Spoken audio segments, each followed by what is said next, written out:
Je veux que vous fassiez un test qui durera 30 jours, et ce ne sera pas facile. Mais si vous essayez vraiment, cela changera complètement votre vie pour le mieux. Au XVIIe siècle, Sir Isaac Newton, mathématicien et philosophe anglais, nous a donné quelques lois naturelles de la physique qui s'appliquent aussi bien aux êtres humains qu'aux mouvements des corps dans l'univers. L'une de ces lois est que pour chaque action, il y a une réaction égale et opposée.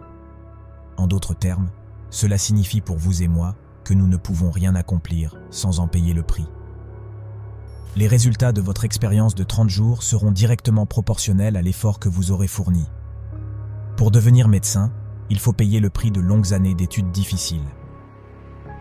Pour réussir dans la vente, et souvenez-vous que chacun d'entre nous réussit dans la mesure de sa capacité à vendre ses idées à sa famille, à vendre l'éducation à l'école, à vendre à ses enfants les avantages d'une vie bonne et honnête, à vendre à ses associés et à ses employés l'importance d'être exceptionnel. Les personnes exceptionnelles exercent, bien entendu, le métier de vendeur proprement dit. Mais pour réussir le pari de la bonne vie, nous devons être prêts à en payer le prix. Quel est ce prix? Eh bien, il y en a plusieurs. Tout d'abord, il s'agit de comprendre émotionnellement et intellectuellement que nous devenons littéralement ce à quoi nous pensons, que nous devons contrôler nos pensées si nous voulons contrôler notre vie. C'est comprendre pleinement que l'on récolte ce que l'on a semé. Deuxièmement, c'est se débarrasser de toutes les entraves de l'esprit et lui permettre de s'élever comme il a été divinement conçu à cet effet. C'est réaliser que vos limites sont auto-imposées et que les opportunités qui s'offrent à vous aujourd'hui sont énormes et vont au-delà de toute croyance. C'est s'élever au-dessus de la mesquinerie et des préjugés. Troisièmement, c'est utiliser tout votre courage pour vous forcer à penser positivement à votre propre problème, à vous fixer un but précis et clairement défini, à laisser votre merveilleux esprit réfléchir à votre but sous tous les angles possibles, à laisser votre imagination spéculer librement sur de nombreuses solutions possibles, à refuser de croire qu'il existe des circonstances suffisamment fortes pour vous faire échouer dans l'accomplissement de votre dessein, à agir promptement et résolument lorsque votre voie est tracée, et rester constamment conscient du fait que vous vous trouvez en ce moment même, au milieu de votre propre champ de possibilités. Quatrièmement, économisez au moins 10% de ce que vous gagnez. C'est aussi se rappeler que, quel que soit votre emploi actuel, il offre d'énormes possibilités si vous êtes prêt à en payer le prix. Passons maintenant en revue les points importants du prix à payer. Chacun d'entre nous doit payer ce prix pour obtenir la vie merveilleuse qui peut être la nôtre. Et elle vaut bien sûr n'importe quel prix. Premièrement, vous deviendrez ce que vous pensez. Deuxièmement, n'oubliez pas le mot imagination. Laissez votre esprit s'envoler. Troisièmement, le courage de se concentrer chaque jour sur votre objectif. 4. Épargnez 10% de ce que vous gagnez. Je vais maintenant essayer de vous présenter le test des 30 jours que je souhaite que vous fassiez. Gardez à l'esprit que vous n'avez rien à perdre en faisant ce test et que vous avez tout à y gagner. Il y a deux choses que l'on peut dire de tout le monde. Chacun d'entre nous veut quelque chose et chacun d'entre nous a peur de quelque chose. Je veux que vous écriviez sur une carte ce que vous voulez plus que tout. Vous aimeriez peut-être doubler vos revenus ou gagner une certaine somme d'argent.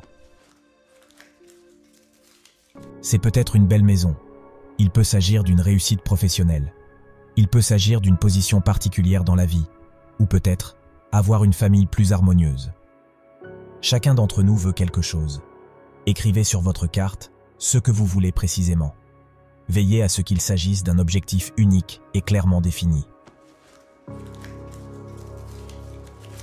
Vous ne devez la montrer à personne, mais gardez-la sur vous afin de pouvoir la consulter plusieurs fois par jour. Pensez-y de manière joyeuse, détendue et positive.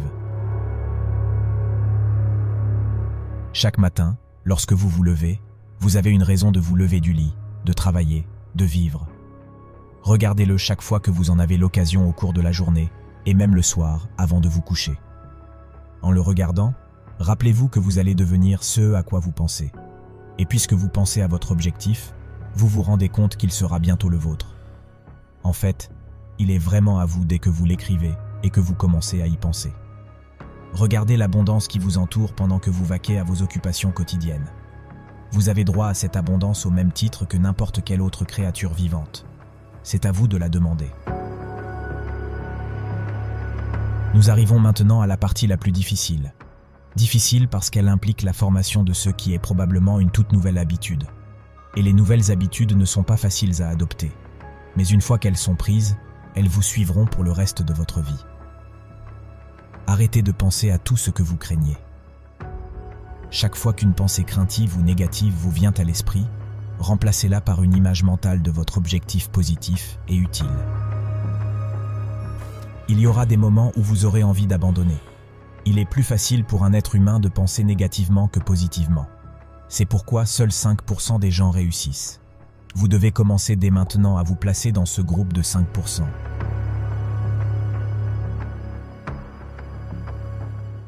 Pendant 30 jours, vous devez prendre le contrôle de votre esprit.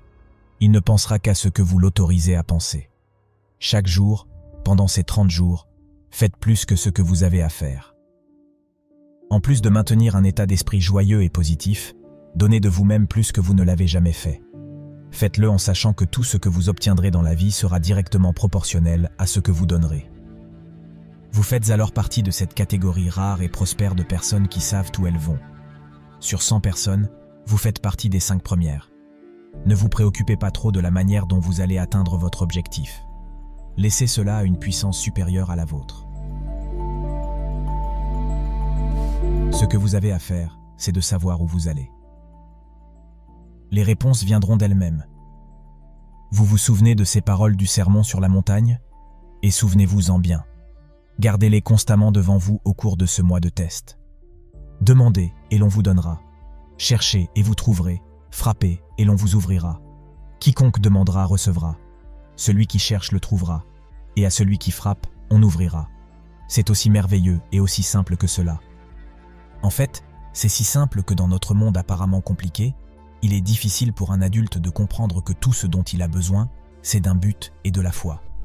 Pendant 30 jours, faites de votre mieux.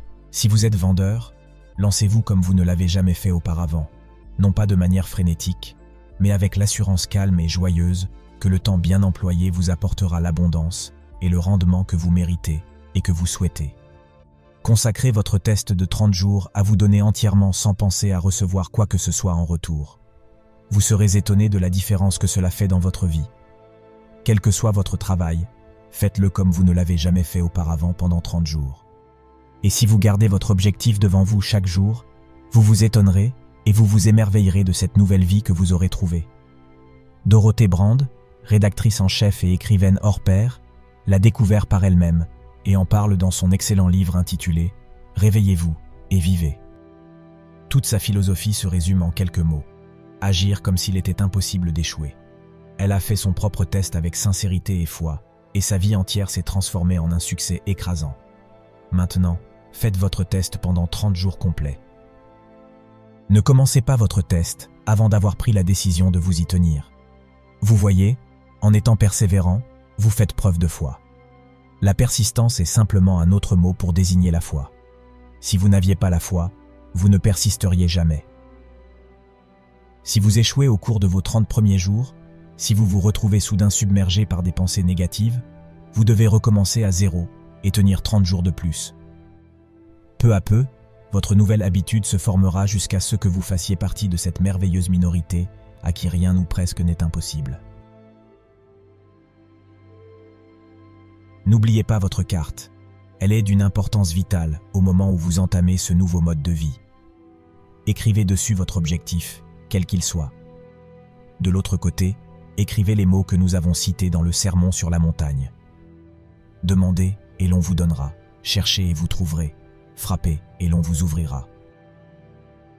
Pendant votre temps libre, au cours de votre période de test, lisez des livres qui vous aideront. Des livres d'inspiration comme la Bible. Le livre Wake Up and Live de Dorothée Brande, The Magic of Believing de Claude Bristol, Think and Grow Rich de Napoleon Hill et d'autres livres qui instruisent et inspirent. Rien de grand n'a jamais été accompli sans inspiration.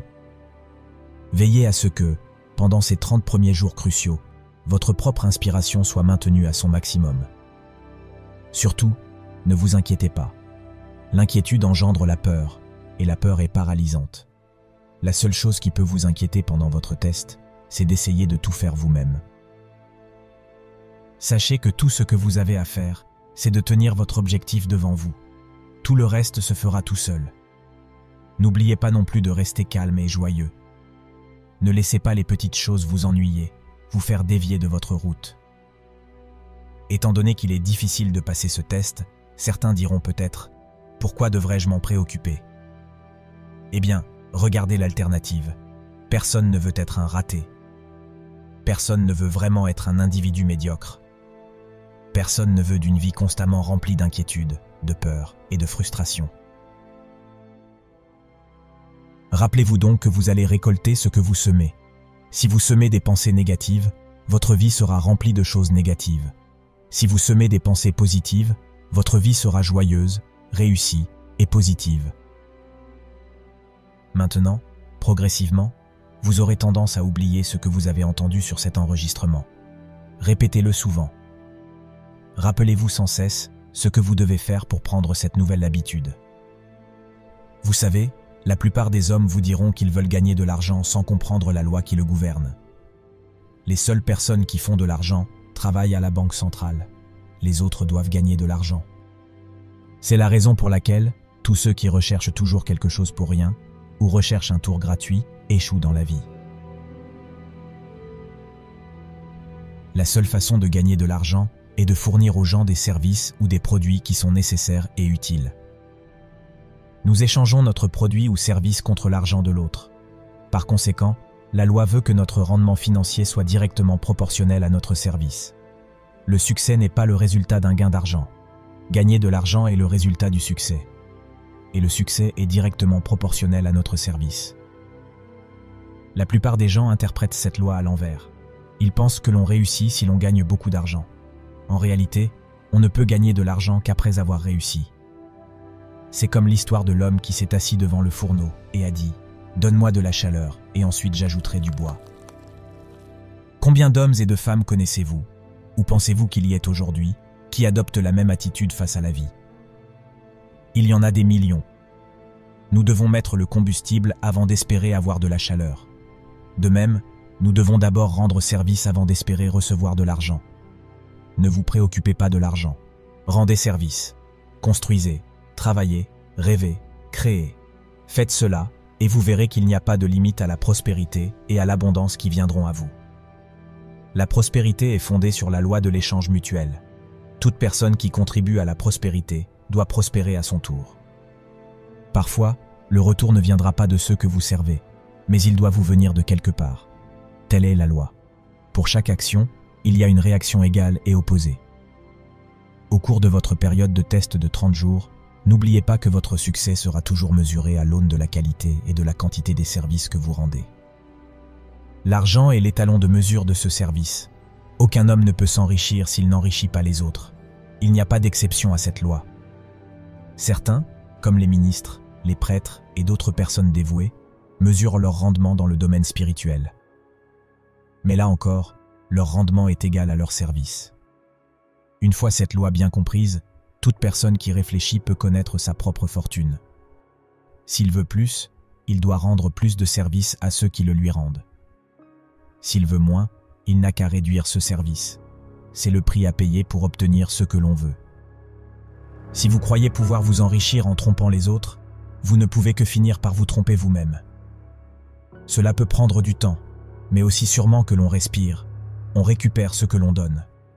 Ne commettez jamais l'erreur de croire que vous pouvez éviter cela. C'est impossible. Nous pouvons éviter les lois de l'homme, mais il y a des lois plus importantes qui ne peuvent être enfreintes. Un médecin remarquable a récemment indiqué 6 étapes qui vous aideront à réussir. Premièrement, fixez-vous un objectif précis. Deuxièmement, cessez de vous décourager. Troisièmement, cessez de penser à toutes les raisons pour lesquelles vous ne pouvez pas réussir. Pensez plutôt à toutes les raisons pour lesquelles vous pouvez réussir. 4. Remontez dans votre enfance et essayez de découvrir d'où vous vient l'idée que vous ne pouvez pas réussir. Cinquièmement, changez l'image que vous avez de vous-même en rédigeant une description de la personne que vous aimeriez être et jouez le rôle de la personne qui a réussi que vous avez décidé de devenir. Faites ce que tous les experts, depuis l'aube de l'histoire, vous ont dit de faire, et payez le prix en devenant la personne que vous voulez devenir. Ce n'est pas aussi difficile que de vivre sans succès. Faites votre test de 30 jours, puis répétez-le encore et encore. Chaque fois, cela fera de plus en plus partie de vous jusqu'à ce que vous vous demandiez comment vous avez pu vivre autrement. Vivez de cette nouvelle façon et les vannes de l'abondance s'ouvriront et déverseront sur vous plus de richesses que vous n'auriez pu en rêver. De l'argent? Oui, vous en aurez beaucoup. Mais le plus important, c'est que vous aurez la paix. Vous ferez partie de cette merveilleuse minorité qui mène une vie calme, joyeuse et réussie. Commencez dès aujourd'hui. Vous n'avez rien à perdre, mais vous avez une vie à gagner. Les personnes qui réussissent ne sont pas des personnes qui n'ont pas de problèmes. En règle générale, elles ont autant de problèmes que les autres. Et ces problèmes sont en grande partie de la même nature.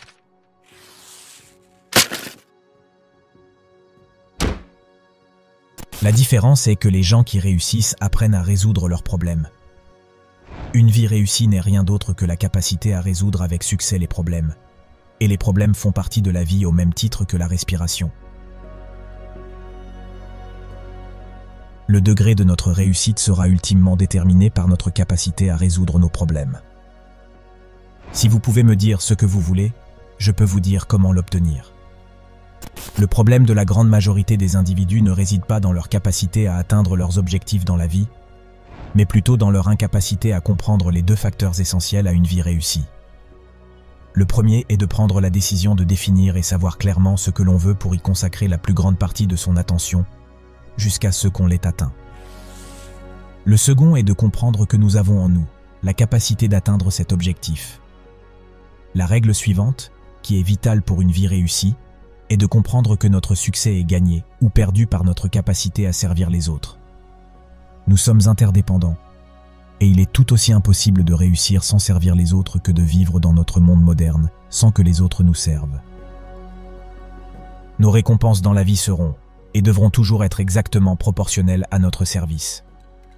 C'est l'incompréhension de cette seule loi qui, à mon avis, est responsable de 90% de la frustration et du mécontentement que nous voyons autour de nous. Beaucoup de gens n'aiment pas cette loi, même s'ils en sont conscients. Mais le fait de ne pas aimer une loi n'y change rien. Les lois fondamentales de la nature et de l'économie sont immuables. Si nous ne sommes pas en phase avec elles, nous sommes, comme l'a dit Thomas Huxley, mis en échec, sans hâte, mais également sans remords. Mais pour ceux qui connaissent les lois et travaillent avec elles, ils sont payés avec la générosité débordante avec laquelle les forts se réjouissent de leur force. Si quelqu'un n'aime pas ses revenus, il n'a qu'à jeter un coup d'œil sur son service. Regardez n'importe où, vous trouverez cette loi en cours d'application. Nos récompenses seront toujours exactement proportionnelles à notre service. C'est donc cette loi qui constitue la structure de soutien de l'économie et du bien-être personnel. Fixez-la donc dans votre esprit. Toute tentative de contourner ou d'éluder de quelque manière que ce soit cette loi se soldera par la frustration et l'échec. Cela soulève donc la question suivante. Si ce que je veux est plus que ce que j'ai actuellement, comment puis-je accroître mon service pour obtenir ce que je veux? Voici la réponse. Qui servons-nous? Nous servons les gens. Prenons donc un moment pour essayer de comprendre les gens. Plus nous les comprenons, mieux nous pouvons les servir. Je considère l'être humain adulte comme un grand enfant qui fait de son mieux pour jouer pour la première et la dernière fois sur Terre, ce jeu appelé la vie. La mesure dans laquelle il apprend les règles de ce jeu puissant déterminera son succès. Mais ici même, nous nous heurtons à un fait historique exaspérant. Au fil des siècles, les gens se sont divisés en deux groupes, avec une constance étonnante. L'un d'entre eux représente environ 5% de la population. L'autre groupe comprend les 95% restants. Aucun de ces deux groupes n'est meilleur que l'autre, mais une chose les sépare. Le grand groupe, celui qui représente environ 95% de la population, ne semble jamais s'entendre, tandis que le petit groupe, les 5%, parvient à s'entendre. Qu'est-ce que je veux dire par là? Je veux dire qu'environ 95% des gens ne comprennent jamais tout à fait, émotionnellement ou intellectuellement, que nous, en tant qu'individus, contrôlons dans une mesure tout à fait insoupçonnée notre vie ici sur Terre. Que chacun d'entre nous est l'architecte de sa structure façonnée par le temps qu'il a passé. Vous voyez, nous voulons tous les mêmes choses, mais seulement 5% d'entre nous savent comment les obtenir. Chacun d'entre nous a développé deux ambitions inconscientes.